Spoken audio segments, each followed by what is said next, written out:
Hey, how's it going everybody? It's Ryan Saplin here, fat loss strength coach, coming to you today with a video about the kettlebell, learning how to do a kettlebell deadlift. I've talked about this technique in the past in another video, but I wanted to re-emphasize some certain things so that way you can learn how to do kettlebell swings better and kettlebell deadlifts better, or even kettlebell squats. And the thing that I want to talk about again and re-emphasizing is making sure the kettlebell is at your heels. Okay, so simply when you're teaching the kettlebell or you're learning it for yourself, it is always best to start with the kettlebell a little bit behind your body. If you want to make it really more difficult, you can stand in front of the kettlebell, but let's just keep it where your heels are. So that way it forces you to sit your butt back even more. Okay, let me go to a side angle here.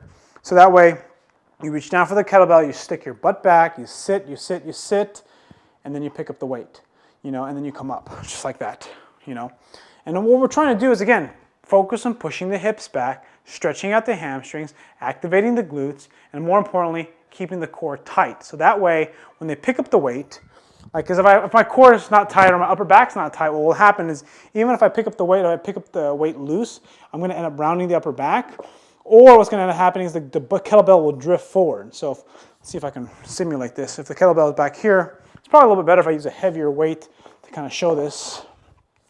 So the kettlebell is right where I want it, where my heels are, almost behind my body. I'm reaching down for the weight. My back's in neutral. I'm sitting back. That way I'm having to stretch out my hamstrings. And then I'm going to keep my upper back loose on purpose. You'll see, well, my lower back's actually fairly straight, though it's starting to round.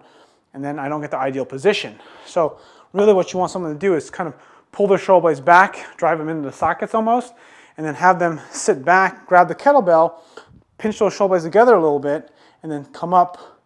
That way what that does, when they're pulling those arms close to their sides, it activates their lats and activates their upper back. And the idea is you want to be able to keep the entire system rigid so that when they're doing the kettlebell deadlift,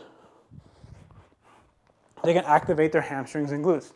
Now, quick tip, expert tip, if you have a lower back problem, or maybe you have a client that really wants to learn the kettlebell swing, or maybe you want to learn the kettlebell exercises, but then you have lower back issues that just keep coming up. One easy way to learn this is simply to kettlebell deadlift or deadlift off a higher surface, a higher elevated surface. Let me grab a box. Now this stool here is a bit high, but we'll just use it as an example. If you're familiar with powerlifting and deadlifts, you can do like block pulls or rack pulls. This is basically the same idea. And what you can do is you can essentially just have the same position, similar position, have it in front of them, have them sit back, tighten their abs, and then they can stand up with it. This is probably a little too high, but you get the idea. Just get it up a little bit higher off the ground. You could probably use like a weight plate of some kind. Like I'll just use this plate here as an example. You can put the kettlebell on top of it. And now what that does, it just makes it higher off the ground so that way it doesn't place so much demand on requirements of flexibility in the hamstrings and so much tension on the abs, because at the bottom is the most difficult part of the lift. So then come back, same position, and then come up. So that way it's just a way to regress the motion and teach the movement more effectively.